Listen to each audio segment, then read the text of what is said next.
Subhanahu wa ta'ala. Amin ya rabbal alamin. Bersyukur kita kembali kepada Allah atas segala limpahan rahmat dan nikmat yang masih Allah berikan kepada kita, dengan selalu mengucapkan alhamdulillahi rabbil alamin. Bersolawat kita kepada baginda Rasulullah Muhammad sallallahu alaihi wasallam. Allahumma salli ala sayyidina Muhammad wa ala ali sayyidina Muhammad.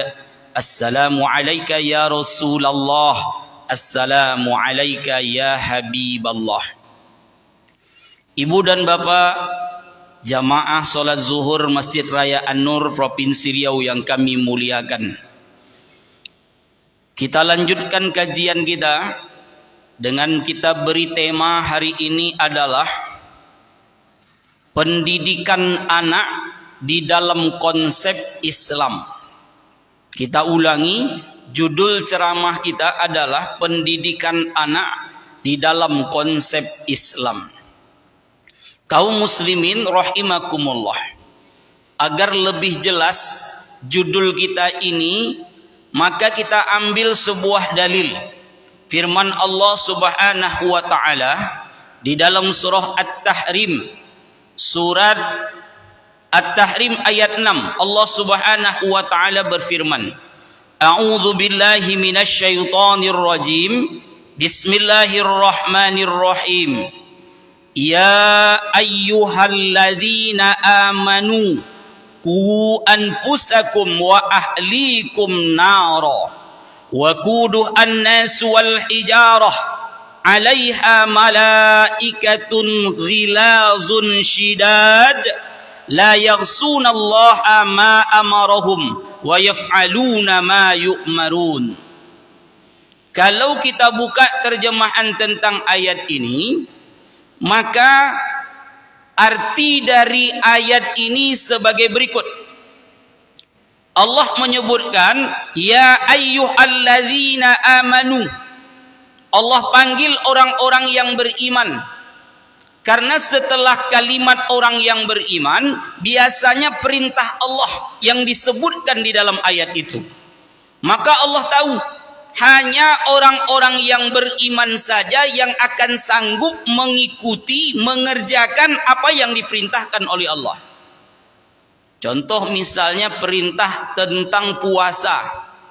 Allah mengawali dengan kata ya ayyuhalladzina amanu, hai orang-orang yang beriman, kutiba alaikumusiyam, diwajibkan atas kamu berpuasa. Ini perintah. Maka hanya orang beriman saja, kata Allah, yang akan sanggup mengerjakan perintahku. Maka ayat ini pun diawali oleh Allah dengan kalimat ya ayyuhalladzina amanu, hai hamba-hambaku yang beriman, kata Allah, ku anfusakum wa ahlikum naro, jagalah diri kalian, kata Allah, dari siksaan api neraka. Tidak cukup dengan itu saja, kata Allah, termasuk keluargamu dari siksa api neraka. Di mana Allah jelaskan bahan bakar dari api neraka itu, kata Allah, dari manusia dan batu.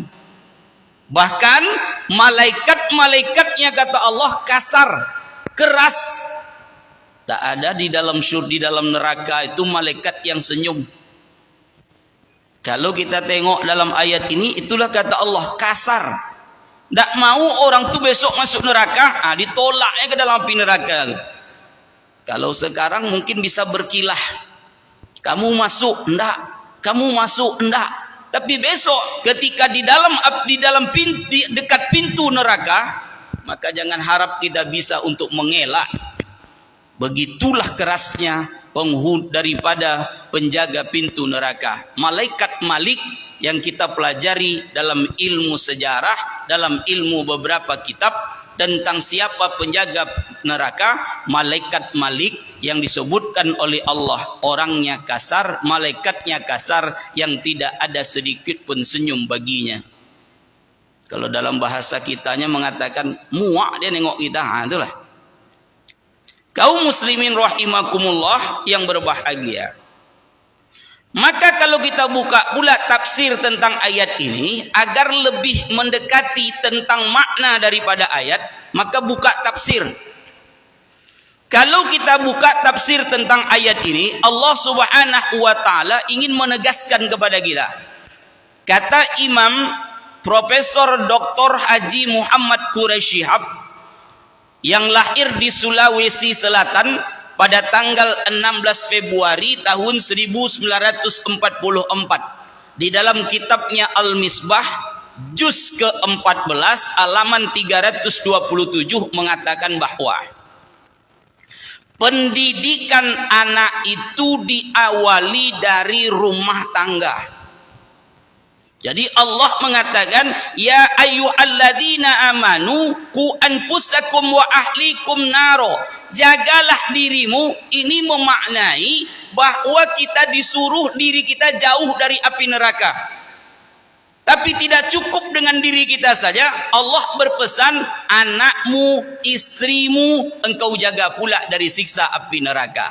Maka kata Imam Quraisy Shihab bahwa pendidikan pertama anak dikatakan oleh Allah dalam ayat ini, orang tua merupakan pendidikan pertama bagi anaknya. Ku anfusakum wa ahlikum naro. Kaum muslimin sidang jamaah solat zuhur rahimakumullah. Kalau bicara orang tua berarti ayah dan ibu. Walaupun secara redaksional tentang ayat ini kata Imam Quraisy Shihab, ayah bertanggung jawab penuh terhadap pendidikan anaknya. Jadi kita ini Pak yang pertama ternyata yang menjadi tanggung jawab ketika anak kita baik, ketika anak kita elok atau tidak. Karena kalau kita buka di dalam Al-Quran, ternyata Allah mengatakan bagaimana dulu Yakub mengajarkan kebaikan kepada Yusuf. Begitu pula bagaimana Luqman mengajarkan kebaikan kepada anak-anaknya. Berarti ternyata ayah kunci pertama ketika ingin menjadikan anaknya menjadi anak yang baik. Tapi hari ini kalau kita disuruh melihat hari ini, maaf, mungkin kita bisa saja berkilah. Tidak mungkin rasanya saya memberikan pendidikan kepada anak saya. Pagi lagi saya sudah pergi bekerja. Ada ayah belum anaknya bangun tidur lagi dia sudah pergi bekerja. Pulang dari kerja anaknya pun sudah tidur. Ini jadi masalah sekarang nih Pak. Jadi ayahnya pergi bekerja, anaknya belum bangun tidur lagi. Pulang dari kerja ayahnya tuh anaknya pun sudah tidur. Ini kan bagaimana cara mendidik anak kalau seperti ini nih. Tapi kalau konsep Islam mengatakan betul, ayah menjadi kunci tulang punggung pertama ketika anak itu lahir, ingin baik atau tidaknya. Bahkan baginda Rasulullah menegaskan dalam sebuah hadis, apa kata Rasulullah sallallahu alaihi wasallam? Hadis ini dua periwayatnya, yang pertama Imam Muslim dan juga Imam Bukhari. Cuman redaksionalnya yang berbeda. Kalau dari Imam Muslim, kullu mauludin. Sedangkan kalau kita buka dalam kitab Bukhari, ma min mauludin. Maknanya sama. Kullu mauludin yuladu ala fitrah. Setiap anak yang lahir kata Rasulullah dalam keadaan fitrah, suci, bersih. Itu yang selalu kita artikan makna fitrah. Tapi kalau kita lihat dalam kitab Imam Asy-Syafi'i, makna fitrah di sini bukan suci, bukan bersih saja artinya. Bahwasanya setiap anak yang lahir bapak dan ibu rahimakumullah memiliki potensi. Jadi kita ini ternyata ketika lahir sudah punya potensi. Bapak yang hari ini bekerja sebagai dosen berarti potensi dosen yang bapak kembangkan. Kami yang sebagai penceramah berarti potensi ceramah yang kami kedepankan. Bapak yang hari ini maaf menjadi tukang berarti potensi tukang itu yang lebih dikedepankan. Berarti semua kita begitu lahir kata Rasulullah sudah punya potensi. Sudah punya jati diri. Fa abuwahu, kata Rasulullah, ayah dan ibunya lah. Nah, berarti kembali ayahnya yang berperan. Yuhawidani au yumajjisani au nasirani. Ayah ibunya yang berperan menjadikan nanti dirinya apakah Majusi, apakah Yahudi atau Nasrani. Nah, maka kalau kita tengok ayat ini, takkan berbantah dia dengan hadis Nabi tadi. Karena Nabi diajarkan oleh Allah begini cara mendidik anak, maka Nabi keluarkan dalam bentuk sebuah hadis, fa abuwahu, ayah ibunya lah yang menentukan.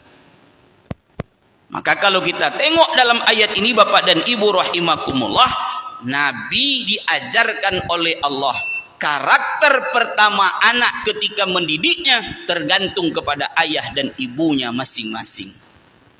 Kaum muslimin rahimakumullah yang berbahagia, kalaulah kita sebagai ujung tombak bagaimana anak kita nanti menjadi anak yang baik, maka ketika kita ajarkan kebaikan itu kepada anak kita, tentu baliknya kepada kita.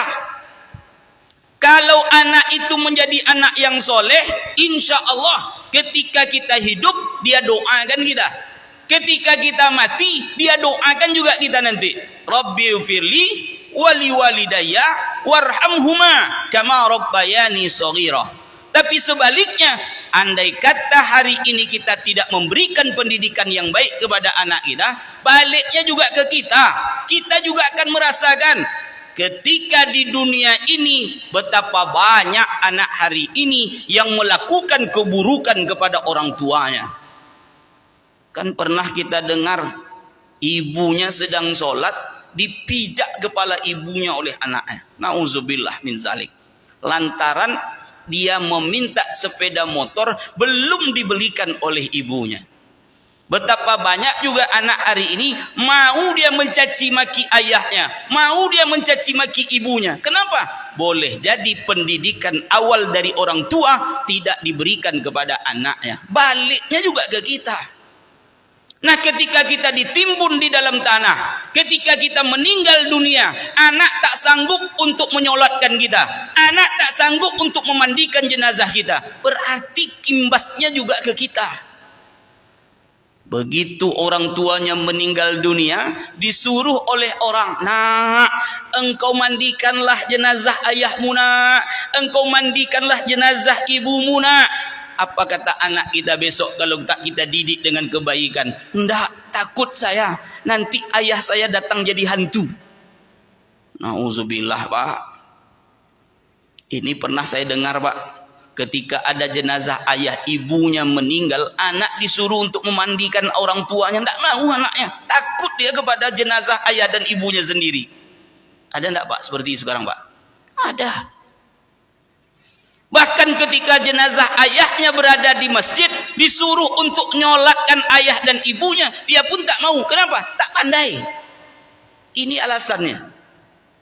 Bahkan yang mengerikan Bapak dan Ibu rahimakumullah, ketika ibu dan ayahnya akan dimasukkan ke liang lahat, disuruh anaknya, nak, turunlah ke bawah. Kalian bertiga adik-beradik, yang satu pegang kepala ayah, yang satu lagi pegang bokong ayahnya, yang satu lagi pegang kakinya. Tak pula mau anaknya masuk ke dalam tu. Kenapa gitu? Takut. Dan ini akan pernah terjadi di dunia ini. Betapa banyak anak yang hari ini hidup bersama ayahnya, meninggal ayahnya, meninggal ibunya, tak mau dia untuk menimbunkan ayahnya atau ibunya ketika masuk ke dalam liang lahat. Nauzubillah min zalik. Maka Allah ingin mengingatkan kita Bapak dan Ibu, pendidikan pertama adalah tergantung kepada ayah dan ibunya masing-masing. Maka kata Imam Quraisy Shihab tadi, pendidikan awal, pendidikan ula kepada anakmu, kata Imam Quraisy Shihab, bahwasanya peran ayah, peran ibu adalah nomor satu. Oh, sibuk saya Pak Ustaz bekerja, kan itu akan memberikan nafkah untuk dia. Betapa banyak orang yang sibuk di luar sana. Bukan berarti Nabi Yakub tak sibuk, bukan berarti Nabi si Luqman tidak sibuk. Sibuk sama dengan kita. tapi mereka mampu untuk memberikan pendidikan kepada anaknya karena dia tahu ayat Allah tadi, dia akan bertanggung jawab kepada Allah Subhanahu wa taala ketika anaknya tidak berhasil dia didik menjadi orang yang baik di hadapan Allah Subhanahu wa taala. Kaum muslimin sidang jamaah salat zuhur rahimakumullah. Lalu bagaimana mendidik anak? Tentu pertanyaan ini ada pada diri kita. Bagaimana cara mendidik anak? Maka kalau kita buka beberapa kitab tentang bagaimana mendidik anak, yang pertama diajarkan oleh Allah bahwasanya mendidik anak pertama itu ajarkan dia, didik dia tentang tauhid, mengesahkan Allah, la ilaha illallah, tidak ada ilah melainkan Allah Subhanahu wa taala. Kapan waktunya? Ketika anak itu lahir dari rahim ibunya. Keluar dia, jangan sampai duluan setan yang menggodanya. Maka diajarkan kita, azankan dia di telinga kanannya. Allahu Akbar, Allahu Akbar. Allah yang maha besar, Allah yang maha besar. Jangan musik yang didulukan. Kadang-kadang maaf bagi bapak dan ibu yang hari ini mungkin yang sedang hamil, mungkin suami istri kita pak, atau mungkin ada adik kita yang istrinya sedang hamil, kebetulan diponis oleh dokter mungkin operasi. Maka izin maaf betul, kalau bisa di ruangan operasi itu hidupkanlah marotal Quran, jangan lagu yang lain. Ini kadang-kadang di rumah sakit itu dihidupkan musik-musik, instrumen-instrumen yang tidak mendekatkan diri kita kepada Allah Subhanahu wa taala. Padahal ketika berhadapan dengan kelahiran, ini ujung adalah kematian. Karena banyak orang ketika melahirkan anak ada yang meninggal dunia. Makanya ketika Rasulullah ditanya, bagaimana bagi orang yang hari ini melahirkan seorang anak, meninggal dia? Salah satu daripada syahidnya orang adalah ketika melahirkan anaknya meninggal dunia. Maka ketika ada operasi, awalilah dengan menyebut nama Allah dan usahakan selama proses operasi itu daripada istri kita didengarkan pada kalimat-kalimat yang bersifat nilai yang baik di hadapan Allah Subhanahu wa taala. Maka begitu anak lahir, azankanlah dia di telinga kanannya. Ini pendidikan pertama, ketauhidan kepada Allah Subhanahu wa taala. Ini yang diajarkan Luqman di dalam Al-Qur'an. Apa kata Luqman? Wa idz qala Luqmani li banihi wa huwa ya'izuhu ya bunayya la tusyrik billah. Ketika Luqman mengajarkan kepada anaknya, ya bunayya, wahai anakku, la tusyrik billah, jangan engkau pernah mensekutukan Allah. Inna syirka la zulmun azim, sesungguhnya kesyirikan itu adalah dosa yang amat besar di sisi Allah Subhanahu wa taala. Kaum muslimin rahimakumullah, maka pendidikan dalam Islam pertama adalah ketauhidan, mengesahkan Allah, jangan pernah mensekutukan Allah. Yang kedua, bagaimana pendidikan anak di dalam konsep Islam? Yang kedua, mengajarkan tentang karakter kepada anak. Kalau dalam bahasa agamanya akhlak, maka Luqman mengajarkan kepada anaknya di dalam surah Luqman ayat 14, apa kata Allah? Wa wassaynal insana biwalidayhi hamalathu ummuhu wahnan ala wahnin. Ini pengajaran Luqman kepada anaknya tentang karakter, akhlak. Baik-baiklah kau kepada ibumu nak, karena ibumu itu ketika mengandung berat, lemah sekali. Bapak tentu pernah lihatlah bagaimana istri kita dulu hamil. Kan ada yang muntah, mulai dari hamil pertama, bulan pekan pertama, pekan kedua, pekan ketiga, bahkan sampai fase akan melahirkan, muntah saja dia. Ada enggak Pak? Ada. Ada juga memang seorang istri ketika hamil cuek aja dia. Tak ada istilah kata orang ngidam, tak ada dia loh. Nak kemana pun dia pergi bisa dia. Ada enggak Pak? Ada. Tapi ada istri ketika dia hamil diinfus. Mulai pertama, fase pertama sampai fase ketiga ketika dia akan melahirkan diinfus di rumah sakit. Makanya Allah katakan, wa wassaynal insana biwalidayhi hamalathu ummuhu wahnan ala wahnin. Ibumu ketika mengandung kamu lemah yang sangat lemah. Makan tak mau, minum kalau minum takut muntah. Nak bekerja pun tak bisa, menyetrika pakaian suami tak bisa, mencuci pakaian suami pun tak bisa. Bahkan maaf, terkadang-kadang pun untuk buang air besar pun dia harus dibimbing dia dulu. Begitulah sulitnya. Maka Allah mengajarkan karakter pendidikan kepada anak. Jangan pernah engkau durhaka kepada orang tuamu.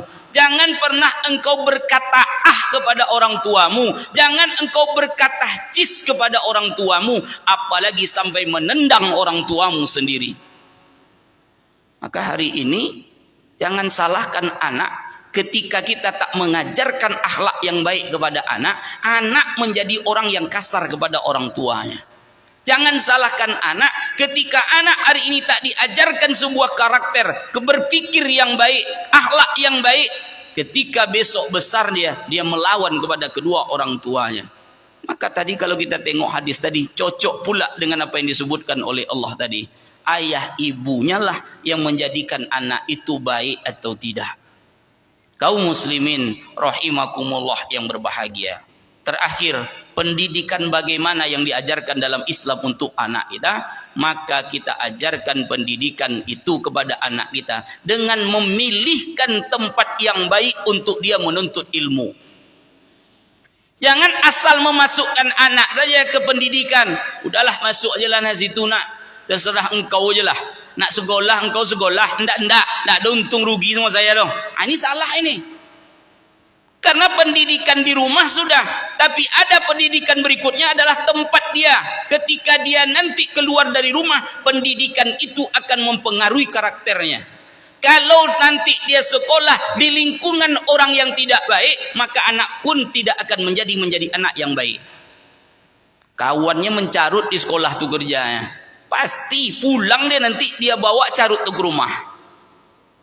Kawannya di sekolah mencuri aja kerjanya. Balik dia ke rumah, duit emaknya habis dibuatnya tuh. Maka hari ini kita harus resapi juga diri kita. Payah saya sekarang Pak Ustadz, anak saya tuh degil minta ampun. Anak saya itu pelawan kepada saya. Tengok dulu bagaimana cara kita mengajarkan pendidikan kepada anak kita. Maka dua-dua ini harus sejalan. Qu anfusakum wa ahlikum naro. Mudah-mudahan kaum muslimin rahimakumullah, kita berdoa kepada Allah, kita menjadi orang tua yang baik karena kita ingin mengajarkan kebaikan kepada anak kita. Kalau kita ajarkan kebaikan itu kepada anak kita, baliknya ke kita pula. Insya Allah anak akan baik kepada kita dan anak pun senantiasa mau memberikan kebaikan kepada kita. Fa'tabiru subhanaka Allahumma wa bihamdika asyhadu an la ilaha illa anta nastaghfiruka wa atubu ilaih. Mohon maaf atas segala kekurangan. Wassalamualaikum warahmatullahi wabarakatuh.